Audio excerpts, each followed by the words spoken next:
I'm Monique Shippen, Miss World Australia, New South Wales State Finalist for 2021, and this is my interview with the Pageant Project.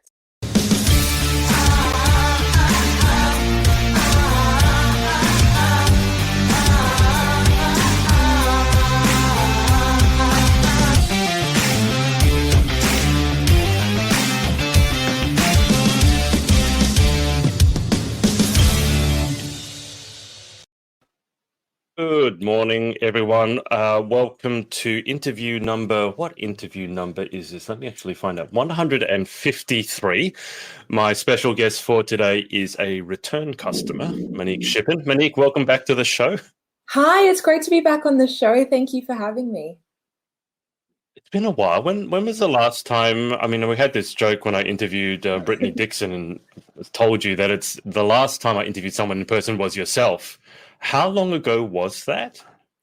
I feel like it was before COVID, and it was when I was a national finalist for Miss International Australia in 2019. Was that like 2 years ago? Yes, I can't believe it. It's been 2 years. Okay, all right. So it's been a while. It's been a hot minute. And as I mentioned in the description, Monique, you've held a couple of titles previously, and now you're state finalist for Miss World Australia. So I guess first question is, when is the state finals? Remind me, it's Friday? Yes, so it's next Friday at Dalton House, and yeah, it's like less than a week away. So everyone's really excited, but I'm sure it will creep up on us really quickly. Yeah, it's not far away. How are the emotions at the moment? I mean, you've done this many times before, had the lead up to a big pageant. So Yes. are the emotions like it's all taking it in your stride, or do you still get a little bit worked up?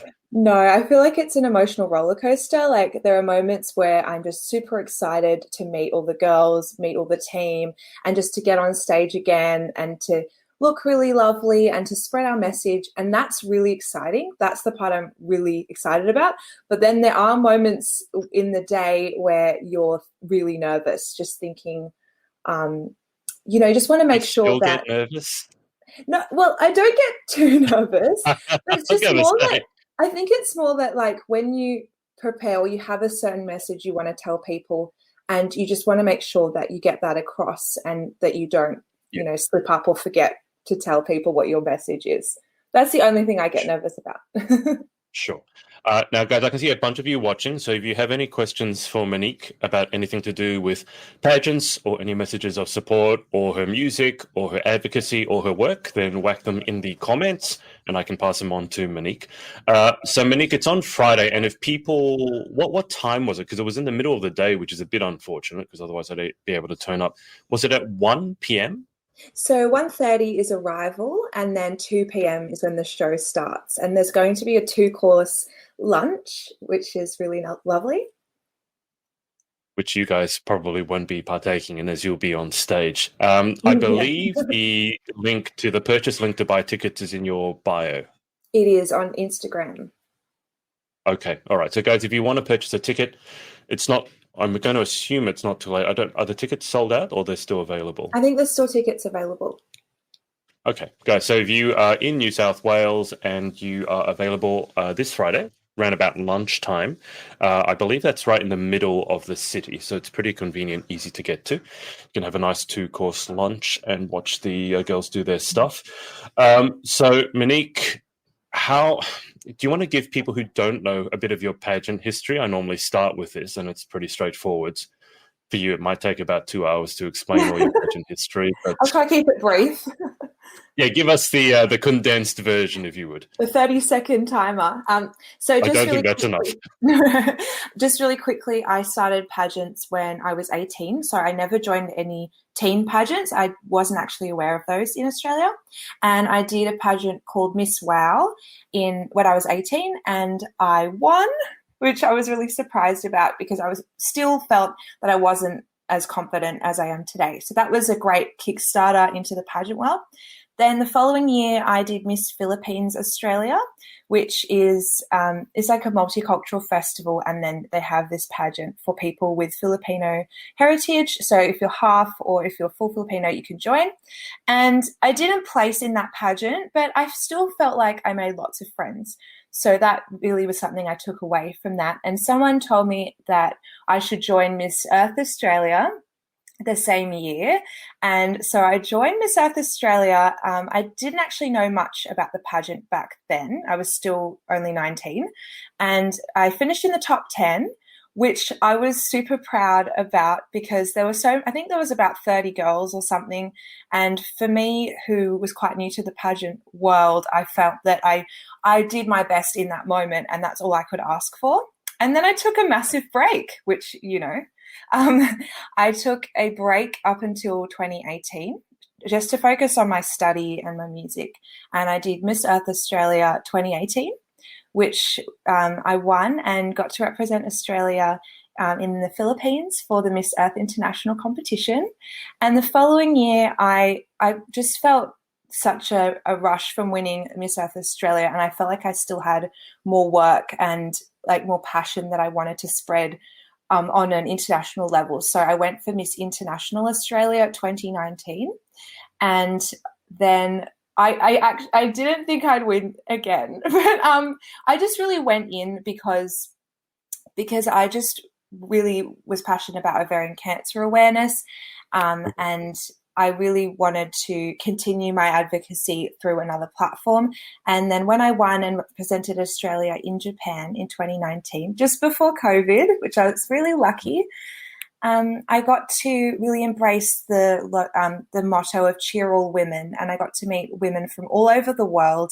And I feel like that was the best place I'd ever been in my life, where I was meeting girls from all over the world, hearing about their passions, their projects, and everyone has a different story, different journey, different project. So it was great to hear all about that. And now I'm excited after a year of COVID and not having any pageants at all. It was nice to hear that I had been selected as a New South Wales finalist for Miss World for this year. And I'm really excited about the Beauty with a Purpose project.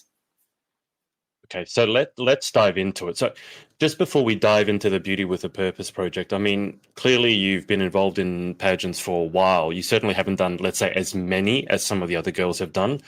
But the ones that you've done in Australia, I don't know, a lot of Australian girls don't realize sometimes that how big some of these titles are internationally. I mean, International and Earth are already two of the biggest pageants. They call them the Big Five or the Grand Slam Five, and as is Miss World. So just from your perspective, obviously you've had an amazing time. What are the sort of the key differences or the key parts that you've enjoyed in each system? Because obviously Earth has the environmental advocacy, International has Cheer Women, as you said, and then Miss World has the Beauty with a Purpose project. So what would you say has been the differences that you've seen so far between those three different systems? That's a really great question, because a lot of listeners wouldn't know about the different pageants, as you said. So with Miss Earth, it was the environmental advocacy. So all the girls around the world are focusing on how we can make the earth a better place, how can we spread awareness on how to live a more eco-friendly lifestyle, and how we can educate children, not just children, but our communities about how to work together just to make small changes, to all do small actions to make a bigger change. So during Miss Earth, I was doing a lot of cleanups with the community and tree planting, and also protecting our native wildlife. So I sponsor a koala monthly. And so that was a big focus for that pageant. And I think it's great that each pageant has a different project, because we're not superheroes. We can't focus on so many things, but all these issues are equally as important in the world. So I really love how each pageant focuses on something else. So with Miss International, Cheer All Women. So as we know, as I know, but some of you might not know, ovarian cancer is one of the deadliest cancers in Australia for women, but we don't really hear much about it. So breast cancer is quite well known in the community, but ovarian cancer, you actually can't get tested.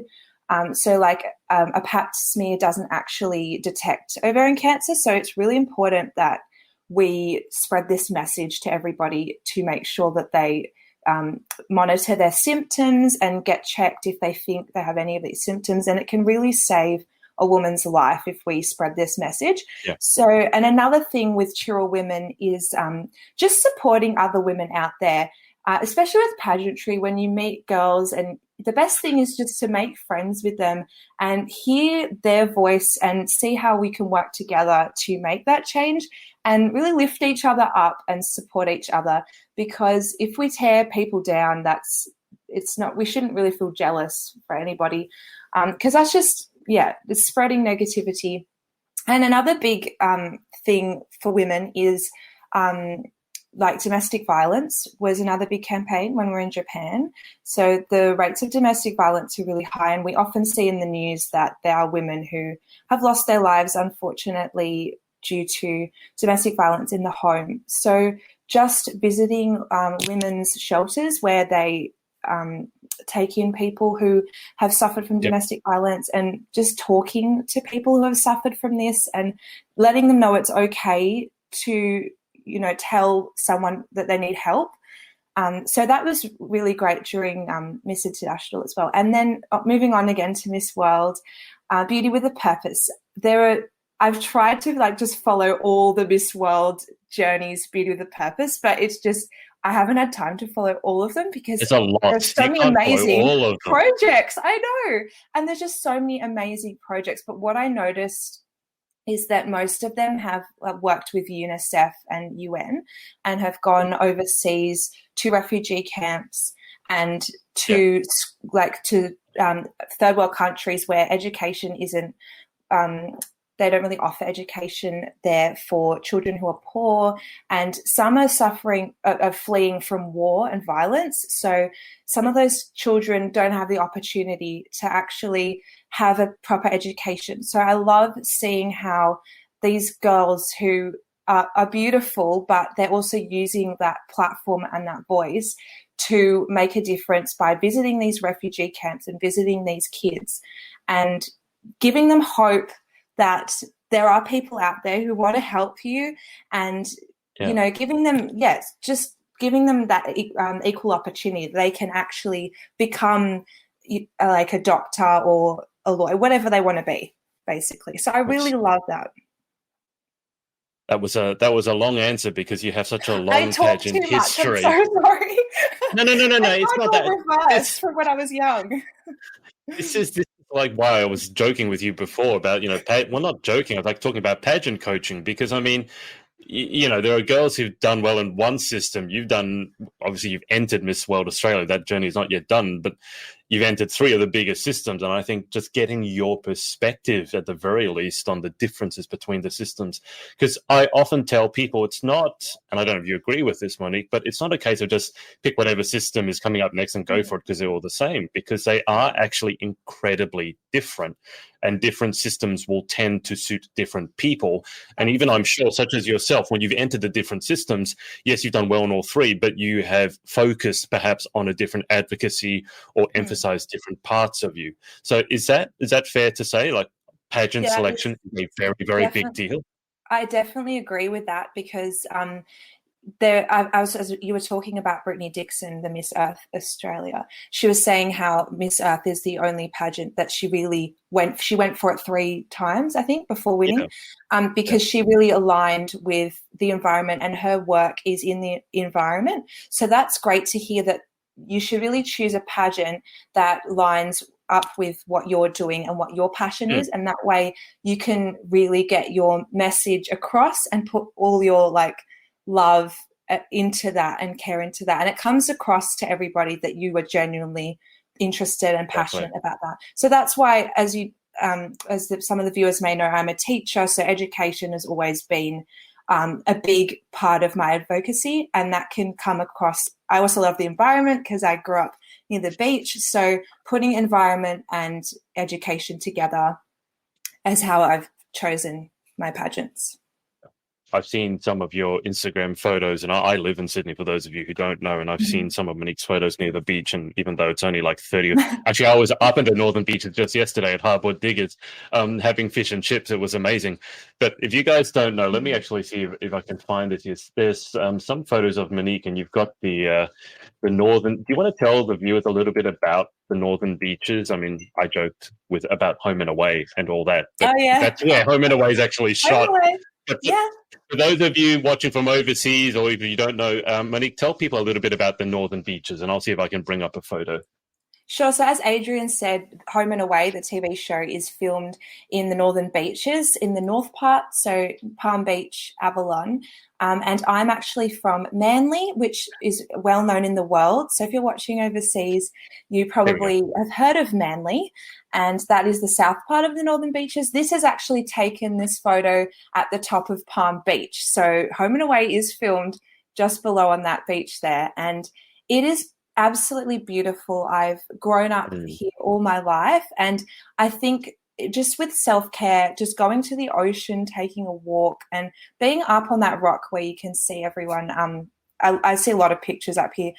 I see people just sitting there like by themselves, or reading, or doing yoga, and it's just amazing just to take in the environment, like the breeze, the ocean, the sounds. The ocean. It's just a great way to relax. I was reading a study, I think it was somewhere, that just being near the ocean and smelling that salt water and hearing the sound of the waves is actually very conducive to creativity. So, really? I mean, you would know as a songwriter and myself as an author, I love writing near the beach. I don't actually want to go in the water. I mean, obviously, writing in the water is probably not the best idea. I'm sure some people do it. That might be a new niche to get onto. But I mean, just being near the ocean is incredible. And this stretch of water, I know it very, very well. It's probably one of, whenever I have someone from interstate or overseas, I always bring them to see this view, not from this part. I did ask you where this was, and you told me, but I still haven't been there. But I look at it from another point of view, which is one of the national parks, and it overlooks this peninsula. You might need to tell me where that is, because I don't think I've been there. It is near Terry Hills. I don't know if you know, the turnoff is near Terry Hills, and then you go into a national park. And one day I just went for a drive, and I asked the person who gave me I bought a coffee, didn't just give me a coffee. Is there something nice to see around here? And she said, actually, if you drive the length of the peninsula, so you've got to drive about 20 minutes, and it's parallel to this peninsula that you're on right now, and you go all the way to the end, and there's a lookout. And from the lookout, you can see this, where you are, the island, and all the way up to the central coast. And it's an absolutely amazing view. So I'll have to tell you, I can't remember. Yes, I'm going to try that. It sounds beautiful. But it's absolutely amazing. Are you ever going to move anywhere else? Not saying that you should, but I mean, when it comes to that, if you like that, could you ever move anywhere else is the question. Well, this is the funny thing. There is a saying that once you are on the northern beaches, you never leave the northern beaches, which is pretty true, because, I mean, when you grow up, like ever since I was a baby, I was born in a hospital that is literally on the beach in Mona Vale. And so ever since I was a baby, and my dad's a very outdoor person. My dad's a very outdoor person. He goes to the beach. He used to go to the beach every day after work and go running and swimming. So he used to take my little basket of me as a baby across the road to the beach. And I used to just sit there in the sand and hear the ocean. So I feel like ever since I was little, I've been involved with the beach. So I don't think I could ever leave a beach. I could certainly say I wouldn't rule it out living somewhere where it's close to a beach, but I could never live away from a beach. What I mean is, I don't think I could see you living like in the middle of the big smoke, for example, where you're close to nothing except more big smoke. You won't find me there. Yeah, here's a question for you though. I saw somewhere that people are either ocean people or bush people. We obviously talked about the ocean.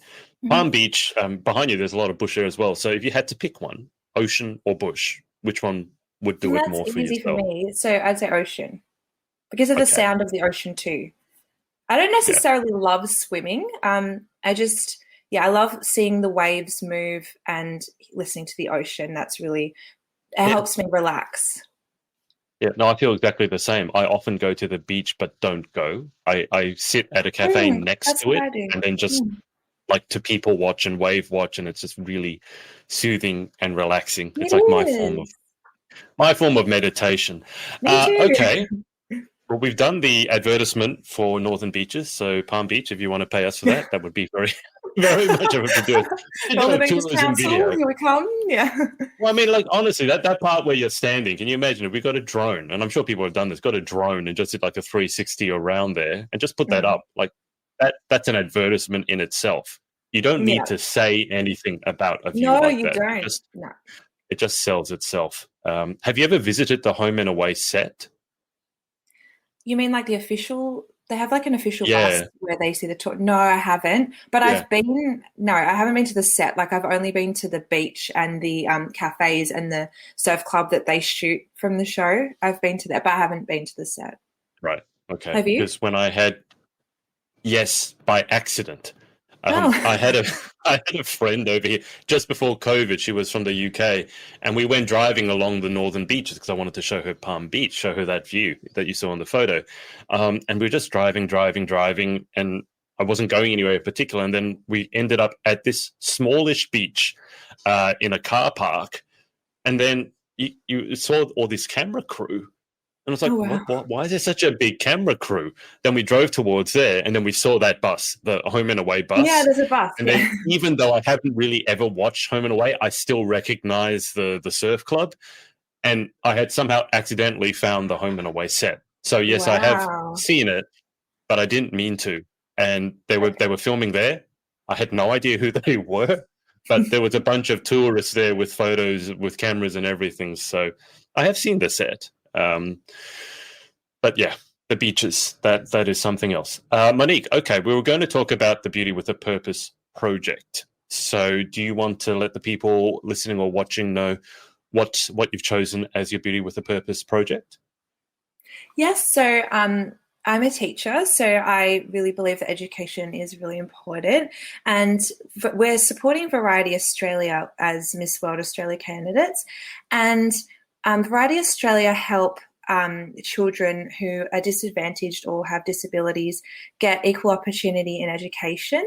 And I would love to use my skills as a teacher and to travel across other schools. And hopefully one day, this is my dream, but COVID has kind of gotten in the way of this, is to travel across other countries and maybe visit some of those third world countries where I could work with children who don't have the tools or are able to receive this education. And I'd love to work with a team to go out there and just teach them and tell them that it's going to be okay, that there are people out there who do want to help you, and that you can be anything that you want to be if you have the right support. And because this all stems back to my childhood. So when I was younger, I was extremely shy and found it hard to make friends. And I really thought that I would never be able, I didn't even know what I'd be able to become, because all jobs, most jobs require talking and being with people. Yes. And Yeah. I got really scared of people. Like I just could never talk to anyone. And this got really bad throughout primary school. And there were times I used to just sit alone, like in the library, and I became really good at reading. But it was just a really sad time for me. And I had a teacher who, like, I love music, so this also ties into it. I had a music teacher who really just believed in me, and she told me that she used to be shy when she was younger, which I didn't believe because she was so confident. And to have that role model to look up to really gave me an inspiration that maybe I could also be able to sing in front of people. So long story short, over time, we built this relationship of trust and support that I ended up performing little by little and becoming more confident, more in love with music, and how music. So another thing with the Beauty with a Purpose project, I also want to incorporate music into it, because music's a universal language and brings people together. We celebrate all emotions, sadness, happiness, with music. So if we could also bring that, and different countries have different types of music, so it could be a really Yeah. fun experience to express yourself through music as well. So yeah, over time I really love music, and now that's why I decided to become a teacher, is to be that role model for kids who feel like that they're disadvantaged or shy, or they have a disability and they feel like they can't get to their dreams. Just give them the tools and the support that they can actually become whoever they want to be. And another thing that I also want to do as part of this project is that a big issue today, especially with social media, is bullying and mental health. And being a teacher, I see this every day, especially because everyone has social media now. And there are a lot of things, like it's very easy to bully people online, which is really sad. And I see kids being affected by this every single day. So I have to, we have to be prepared to help these kids as a teacher, and try and spread the message to others that these people, that like everyone is someone's daughter, someone's son, someone's best friend, someone's mother. And if you don't want that thing said to you, then don't say it to somebody else. Like if you didn't want to receive that comment, then don't say it to someone else. Only spread messages that you want to receive yourself, because you are like, you don't know what that person has been through, where they are in their life, and that little message could set them over the edge. So it's just, I just want to spread positivity. And yeah, that's basically, I'm going to rant on for ages, so I'll just leave it there. But yeah, education and music, and also possibly, I know that I'm taking on too much than I could chew, but because I was already working with my environmental projects, I would also love to put that in with the education. So just making everyone aware. We could do like composting, tree planting projects. Also, I forgot the word now. That's the word I was thinking of. Oh, growing your own vegetables.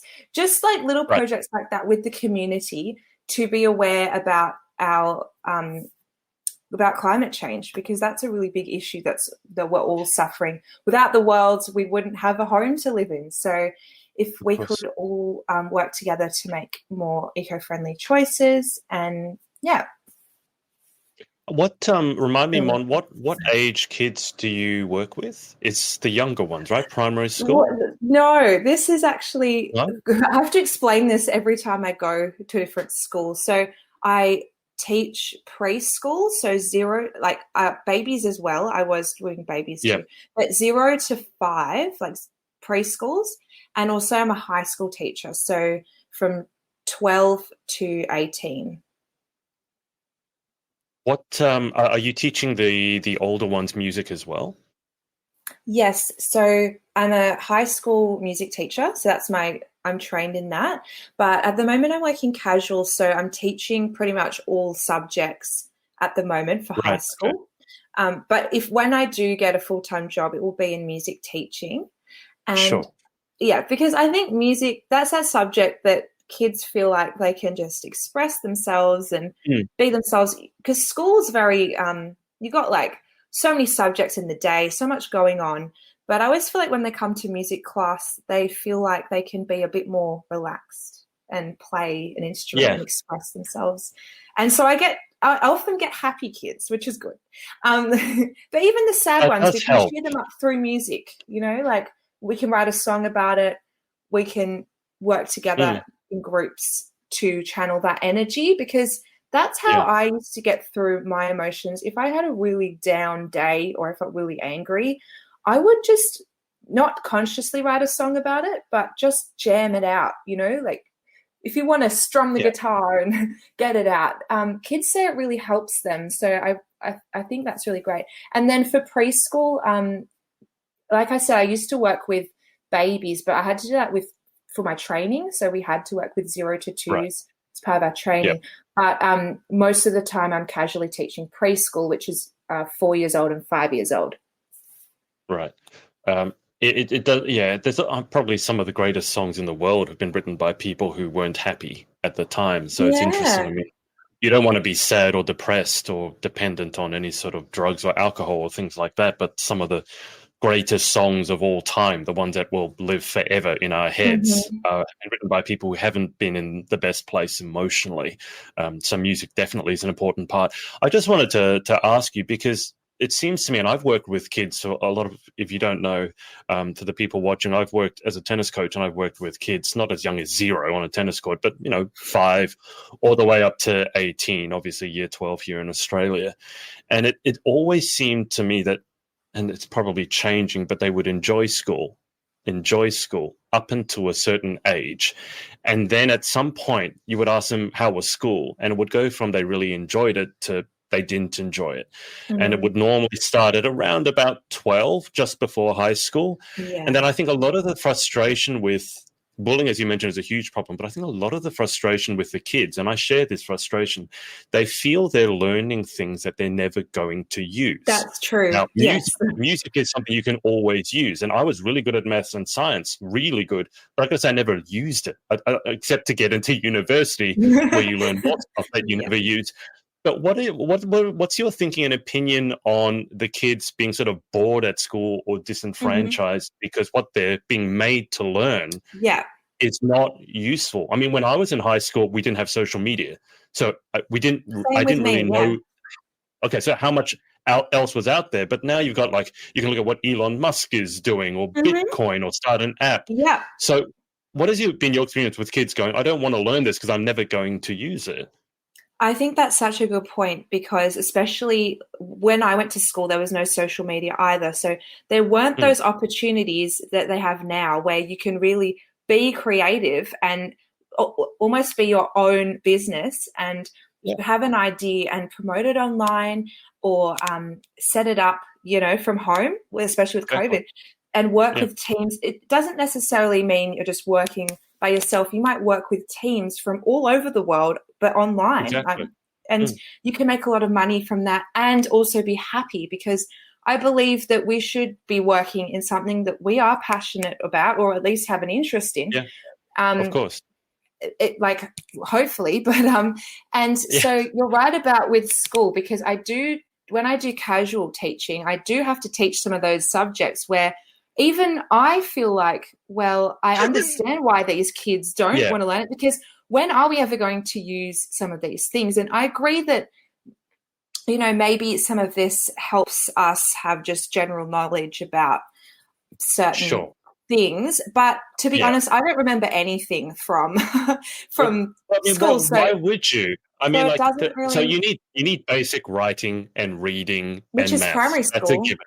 Exactly. But, my least favorite, and I'm sorry to any of the history buffs No, out that's there, but my okay. least favorite subject was always history, because I just thought, who needs to remember a bunch of random dates? And this was before social media. Well, yeah, you Now, have all you to got to do is remember say, them. okay, Google, tell me when Yep, this tell happened. me exactly.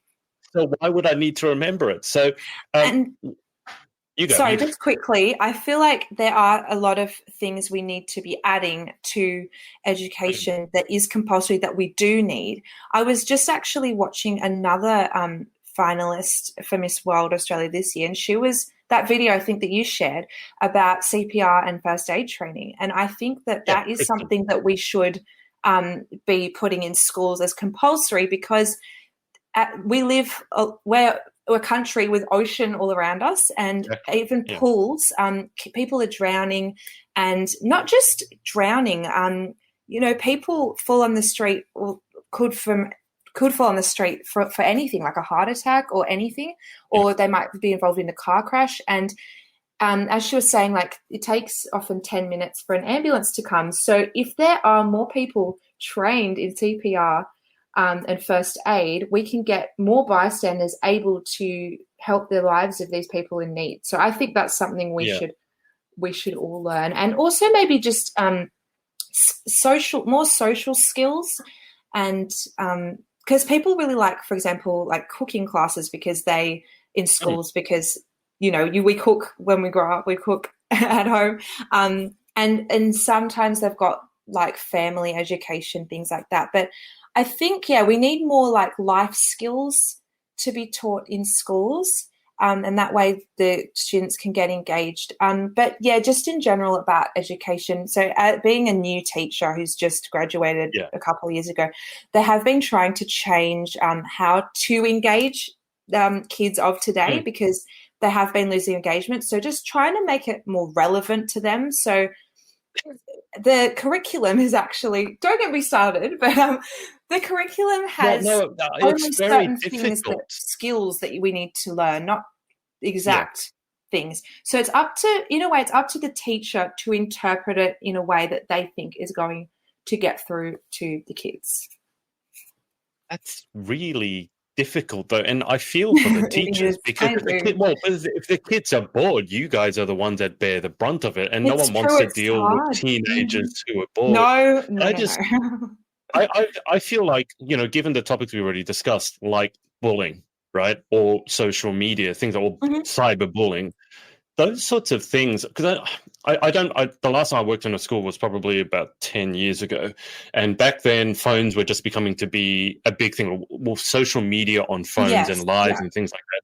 So the way that the school that I was at reacted was that you weren't allowed to use your phone during school hours.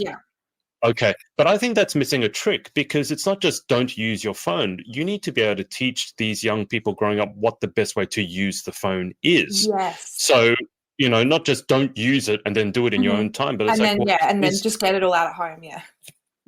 You know, here's how you should interact with people online. Here's what's appropriate. Here's what's inappropriate. Because we're also at a time, especially in pageantry, where people are afraid to have their own opinion because they're worried they're going to offend someone, and then they end up in a huge shouting match online. So is there anything coming in schools about how to actually do that, like interact in social media in an appropriate way? What's bullying? What's not bullying? When is it okay to have a debate, and what's not okay to say? Is there anything sort of going along those lines coming? Yes. So I've been in a couple of schools, but I haven't been like full-time at a particular one. But there have been workshops where people come in and have like a seminar for a couple of hours with the students, and they have a presentation about what is the right way to communicate with people on social media. And they also showed, this one particular school showed a really effective video about how how these comments affected certain people.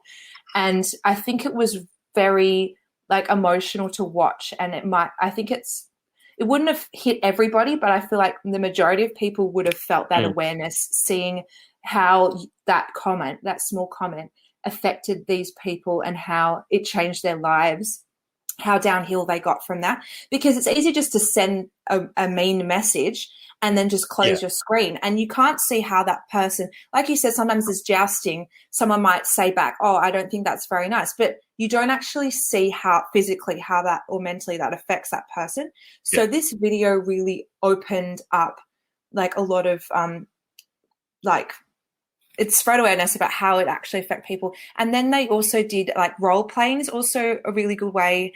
They got some people go up on the stage and do some role playing, and in groups, like the other people go in groups and role play. How would you handle this type of situation, and how should we treat people with respect? While also, because it's okay to have your own opinions, but I feel like there's some things that are okay to be shared and others things you just have to keep to yourself. And so I think role playing is also good. And going through scenarios and seeing how that would feel. You need to relate it back to how would that make you feel if someone said that to you. So reversing it back onto that person, because sometimes they also just come from a place, like a lot of bullies, they're coming from a place of hatred themselves. They're going through something, insecurities, something's going wrong at home, or they might be being bullied by someone else. So therefore they want to bully someone so that they feel powerful.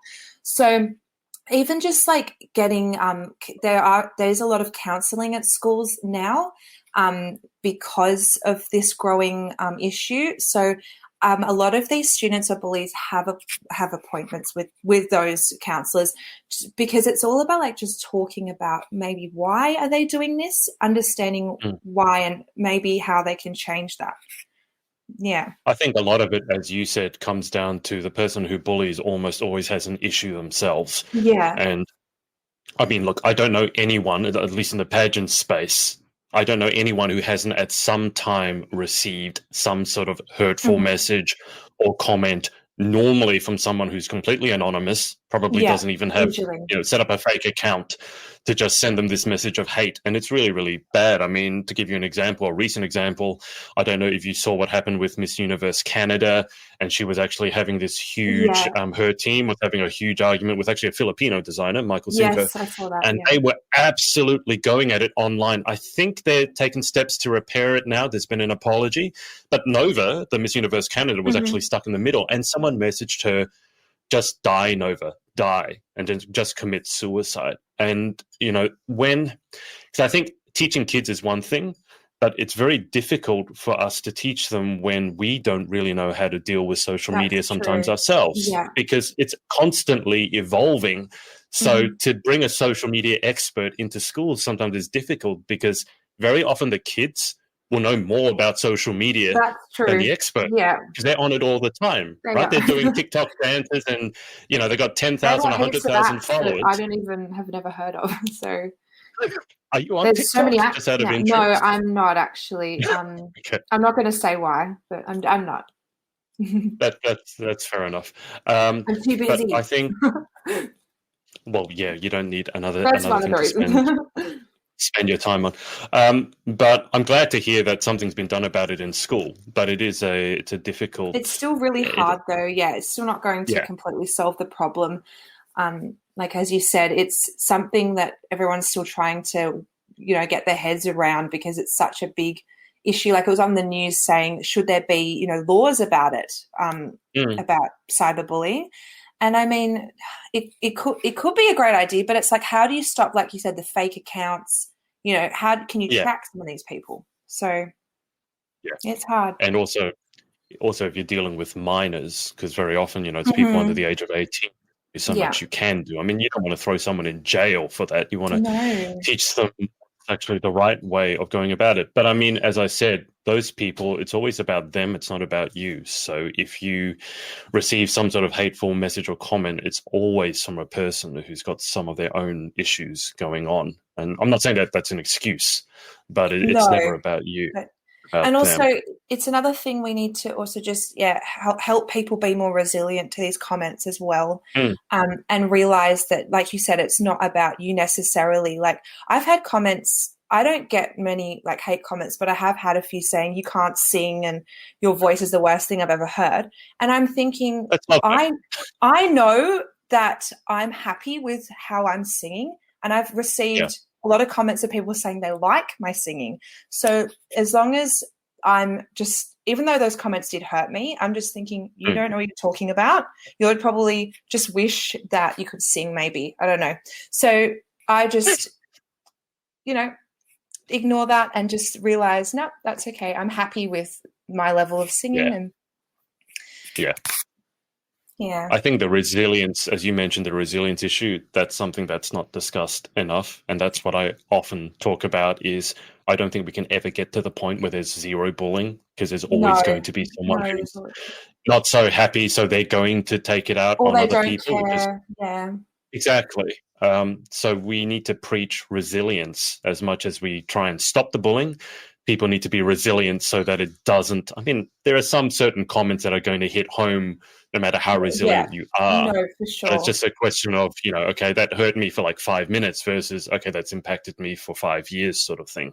So I would really love to see more of that in schools. Guys, just before we move to the end, if you have any questions or comments from Monique, put them in the comments now and I can circle back to them at the end. Janice, who's over in Canada, has said nothing like those comments from profiles with pseudonyms and no profile pic. Well, yeah. I mean, it's always from anonymous Or accounts. zero It's like, followers, zero yeah, following. and zero posts. It's Yeah. I don't understand why people would take the time out of their And the day effort to literally do that. to Yeah, do you've that. had to And create then make multiple an accounts. account Yeah, when they get one blocked, they say, "Well, what? And you Don't you don't have even, anything else and to most of do?" the time they don't even know you. So it's like, what is this random attempt to make someone's day Well, terrible? they never know you. They never know you. They don't know what's going So on, and they just make giant assumptions and then just say something that's. Janice here has a question. She's asked you, "Do you think that bullying and cyberbullying should be treated as harassment?" like legally, or I think it Yeah, is a that's. form of harassment because it Mm, is pretty much like harassing someone to the point where, they might feel like completely broken down, and you're basically telling them that they don't have any self-worth, or if you're telling someone to go, die or something, that is actually really even not worse, but like it's just as equally as bad as harassment. yeah, that's a difficult question, Janice, because I know you're over in Canada, so it depends which I country you're don't know if talking she was about. legally, like to legally Yeah, but I mean, the thing is, charge even if you made someone, it but legally, it's very difficult sometimes to find the person who's sending the hate messages. yeah, it So is hard. that's why the resilience issue is a big one. Monique, I'm just getting a little bit of an echo. Are you hearing that, or am I just hearing myself? I can't hear an echo Okay, for maybe it's me. just on my end. No, it's me. I can hear myself talking, which is. Oh no, it's gone now. Okay. Yeah. That's great.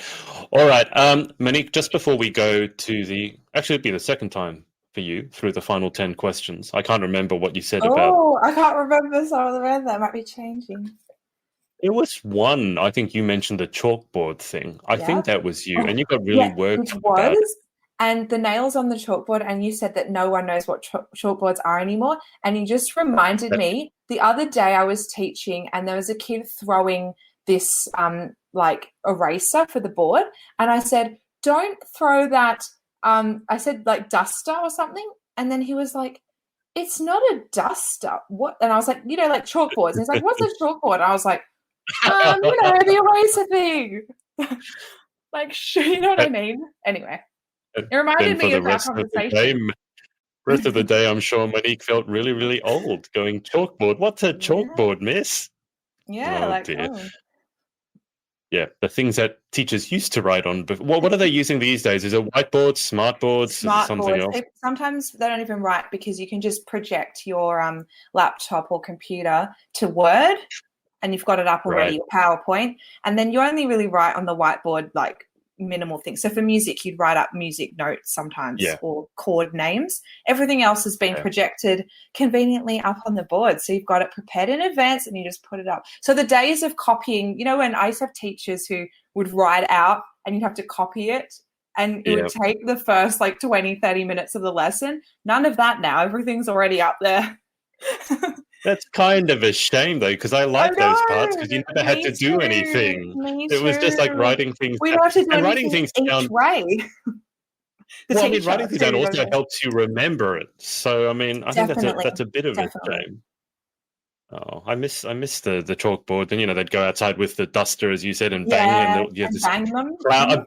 Okay. Yeah, I'm not sure that cloud of chalk dust was good for any of us, but I get sentimental about that stuff because I don't think Like, they who do wants to that. go out and Do you, dust the chalkboard duster outside? Me.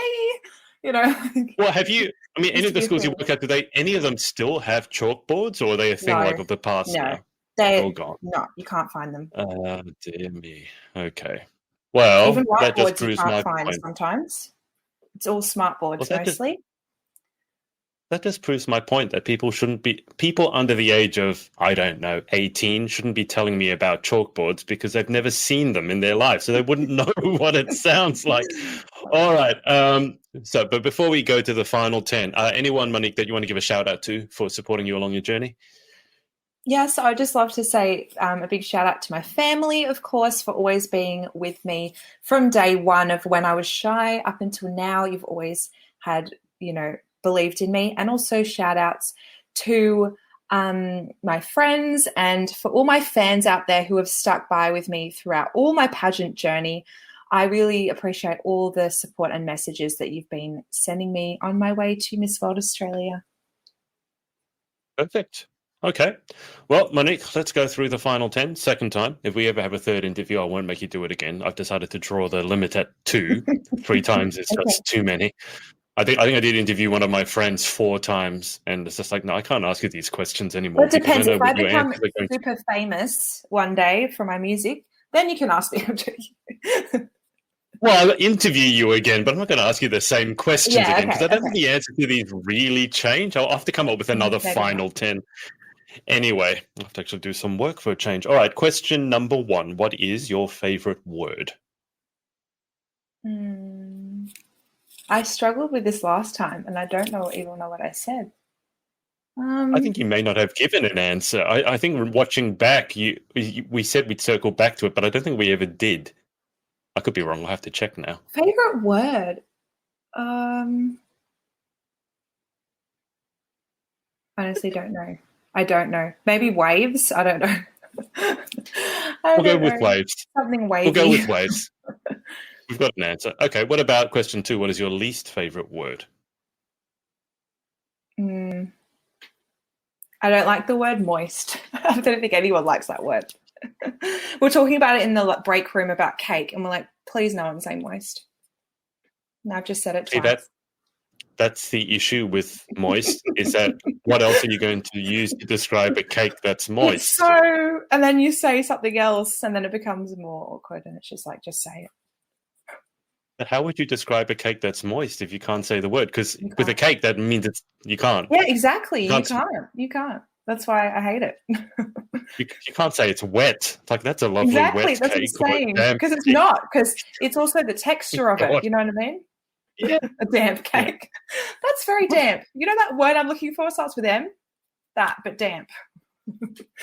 Just by the way, I think this is an exclusively a women's only thing that they dislike the word moist. I think Guys so. don't mind at all. But Okay. yeah, okay. Let's move on. Question 3. In life, what gets you excited? What turns you on? Music. Because, I just, when I have to, like last night, I performed a 3-hour concert and everyone's like, that's so long. But it got me really excited. Once I started that first song, I was just like having a great time and loved how everyone was dancing along and singing along, and that feeling of being all in one together, dancing and singing together was amazing. So I love music. What was going on with your Instagram, by the way? You dropped out like 5 billion times and you had to keep. The I was screen. watching on Okay, I Instagram. realized because Facebook was fine. I had Facebook going as well, and it was fine. Right. But then with Instagram, I realized because I just got a new phone, had never been on a live on that phone before, and it was actually my screen. The display. I thought that turning off. even if you were recording on a video, that considered as being active, but apparently not. I found out after that if you don't touch the screen for I think I checked later, it was on 30 seconds, that every 30 seconds the screen would just turn off and then it would pause the live. So I had to keep touching it so it wouldn't cut out my live. It was so annoying. Okay. All right. That kind of makes sense, but doesn't. I mean, surely a live should be considered as you're doing something. A live video would consider as being active, yeah. See, this is tech. This is why tech. So there's no one a can really teach troubleshooting tech. tip for your. Yeah. Well, always test your lives before going live when it matters, because you never know what's going to happen. Mm-hmm. Okay. So that was what turns you on. Question 4, what turns you off?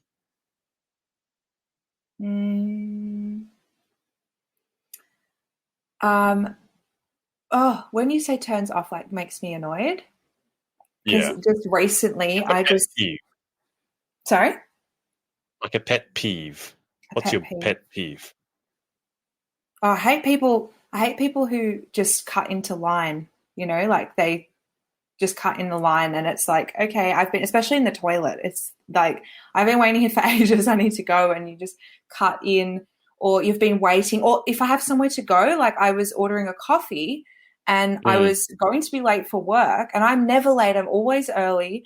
And I thought, I'm early, I'll get a coffee. But this person didn't even ask, most people say, oh, are you waiting? Or you know, Yeah. can I come through? But this person decided just to walk in front of me when clearly I was just doing the social distancing thing with the line. And they Yeah. thought it meant that Yeah. I wasn't in the line, and they just cut in front and didn't say anything. And I was like, and they made a huge order, and now I'm thinking I'm going to be late. They can't get my coffee. So I just don't like people who are rude like that. Just have common Yeah. courtesy, you know, doesn't take long. Yeah. Well, I think that one's completely understandable. Question 5. What sound or noise do you love? This is going to change because I know what I said last time, and I said the ocean. But now I have a pet budgie for all those who might have seen him on my Instagram. And I love the sound of him tweeting. He has lots of different sounds, and he can say his name and he can say words. So I love hearing him. When I come home, I hear him tweeting. He has a little call that means he's calling for you. So I love hearing his tweets. And if I don't hear him tweeting, I'm like, oh no, something's wrong. You know, like I just feel comfort when I hear him tweeting. What's his name? Ferris. Ferris. So he can say his name. He can say Ferris, good boy, baby boy. I'm a good Ferris. He repeats it. All right. Mostly just his name. He just repeats his name over and over again. I didn't know budgies could actually talk. That's a new one. Well, yeah, actually, you can't. Normally, they have to be taught when they're babies, but he only learned. Yeah. He's 2 and he learnt now, so it's great. Wow, might be some sort of prodigy that you have there. You might be able to set up an Instagram account or something for him. Cool. Turn him into a budgie influencer. Okay, so that was what sound or noise do you love. So question 6, what sound or noise do you hate?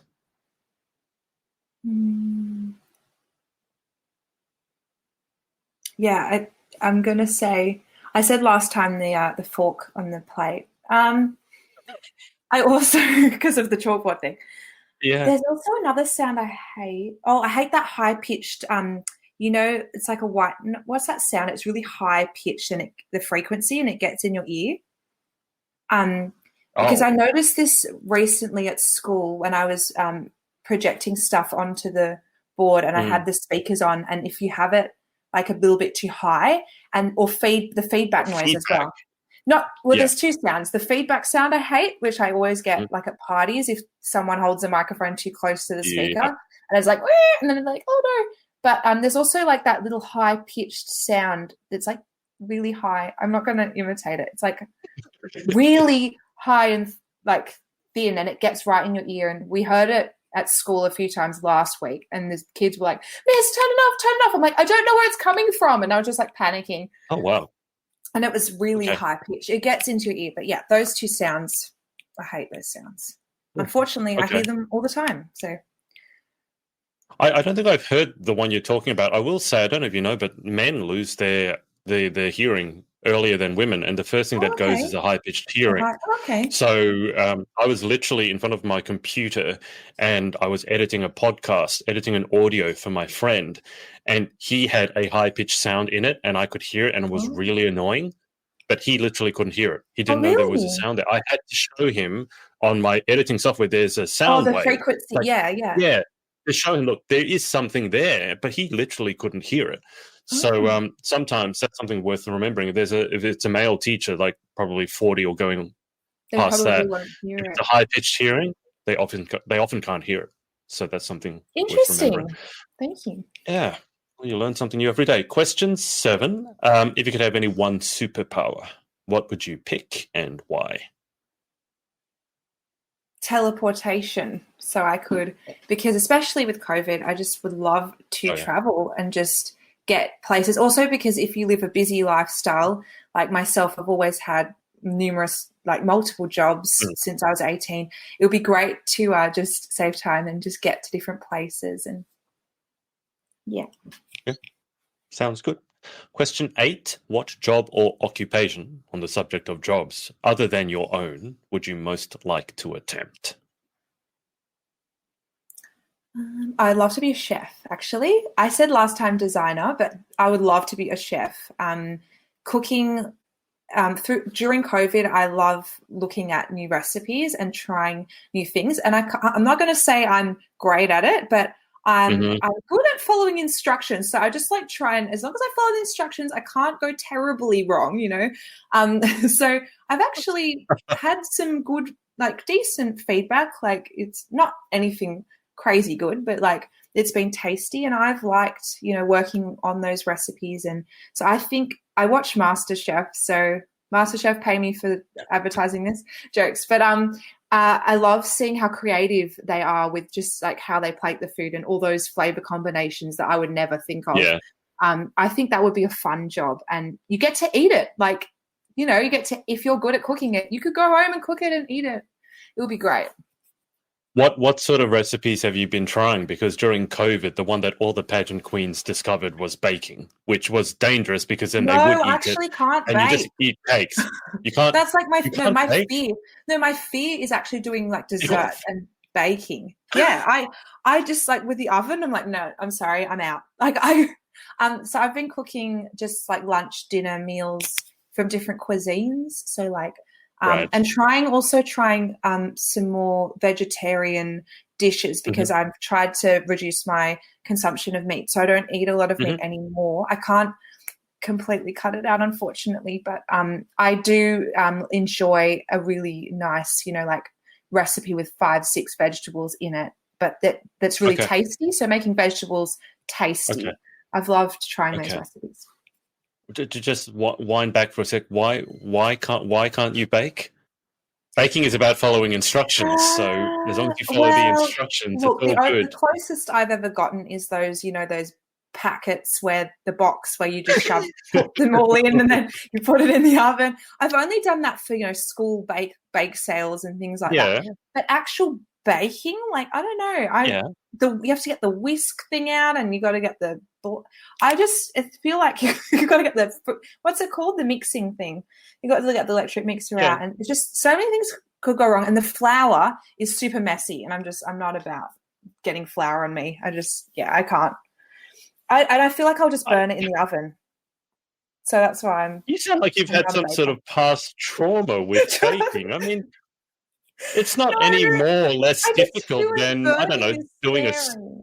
Oh, I also don't like waiting for the oven. Like baking, it might be in there for ages and I've got to wait. Whereas making the meal like in the pan is like it's done, you can eat it straight away. You know, I like that. Monique, I don't know. Look, you turn the You oven can bake. on whilst you're doing the mixing, and then you put it in, so you don't have to Okay. wait for You the know, oven maybe to that could warm be up. my goal for for this year to bake something, and I'll get back to Well, you. by the way, it's like it's probably safer if you don't learn how to bake, because I was going to say the issue that all the Probably a queens did, they baked, and guess what? They had to eat it, and so guess what happened? You know, like, why am yeah. I so out of? Yeah, because you've been eating cakes and pancakes and But to be scones and all honest, that. that's So, actually another reason why I don't bake. I actually don't really like cake that much. So oh, that's not a problem for me. Like when I do birthday parties on the weekend, like, you know, I mm. do kids parties, they always offer me cake, and I am Oh, thankful and okay, really like, and so I always okay. get cake, but then, and the cakes are absolutely gorgeous and I'm so thankful, but I'm just like, I just don't feel like cake anymore. I'm caked out. I don't want to bake a cake now because I'm always getting cake all the time, and it's really dense too, like really filling. So And moist. yeah. And the word that I don't like is associated with it. There you go. You're putting the pieces together for me. I do understand now. That makes more sense. You don't want to bake because you don't want the cake. You don't want the end No, result. I'm like, no, what's that so makes wrong sense with now. Yeah, baking? that's why. Okay, your past Mhm. trauma. You have cake PTSD. So I mean, what if you had to? What's your favorite food then? It's not cake. So what's your favorite food? Chocolate. I Last have a meal, problem. I have a chocolate. problem with chocolate, like a serious problem. When you say a problem, you And might. cheese. What do you mean you have And a problem? cheese. And cheese is chocolate and cheese. Like when I'm trying to prepare, especially for pageants, go on a diet, chocolate and cheese, like I can't resist. And I actually went on my friend challenged me to do a 60-day no chocolate thing, I think 2 years Oh, ago. And it was right. really hard after 2 weeks because everyone was eating chocolate around me. I'm just like, I can't have it. I can't have anything with chocolate in it. And I was having withdrawals and I was like, this problem is real. And then after that, I was fine after that. And you know what? After the 60 days, I had this Yeah. big 500 gram. I think it was 500 grams. You know, the really big, like Mhm. blocks, not the normal block, but double of that.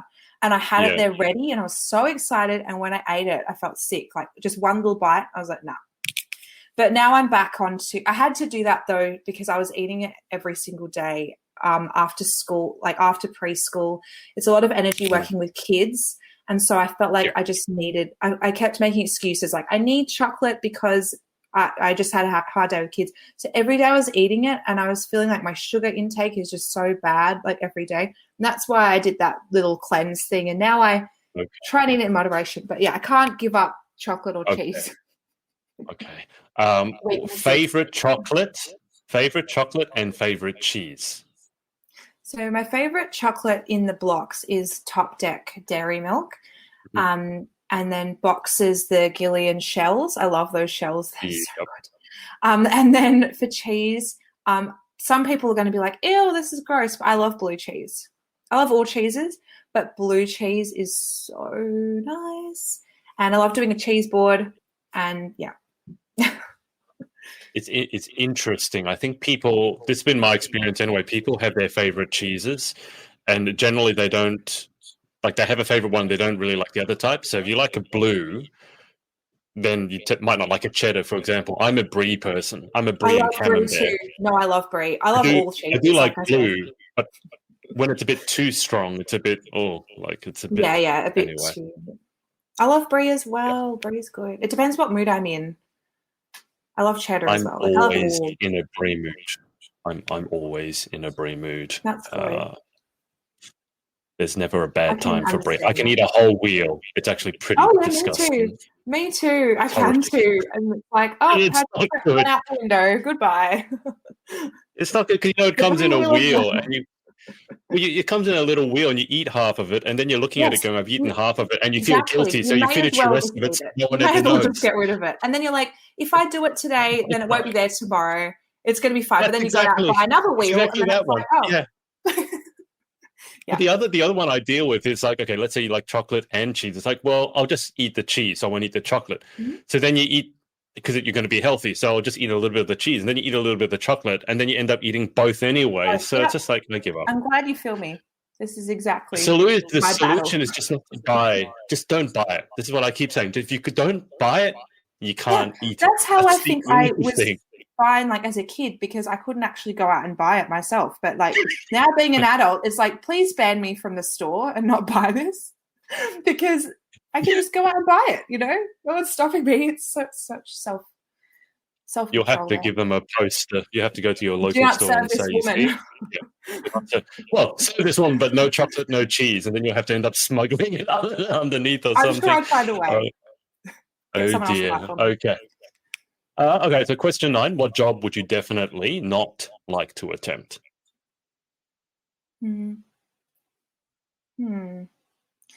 Something involving... I don't know, something involving mathematics, I guess, because I don't really...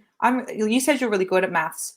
I had to go back and teach you 7 maths the other day, and it looked super easy. I'm like, I found this really easy at school because I was actually pretty good at maths then, but I'm looking at it like, oh my God, I forgot. What is it?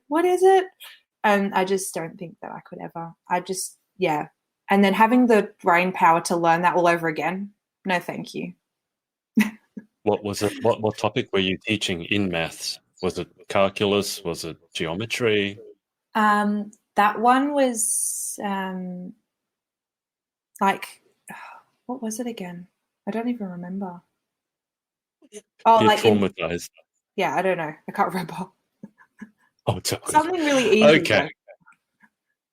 Should have been easy. Final question. If heaven exists, what would you like to hear God say when you arrive at the pearly gates? I would like him to say that I made all the right choices in my life for a reason. Like the reason why I got to where I am is because I made choices that I'm happy with and I've lived my best life that I can and that I've helped people, because that's what I'm all about now. It's trying to change the world and help children through my teaching. And so I'd love to hear that I've actually changed or inspired lives of other people so that they can also live the best life that they can.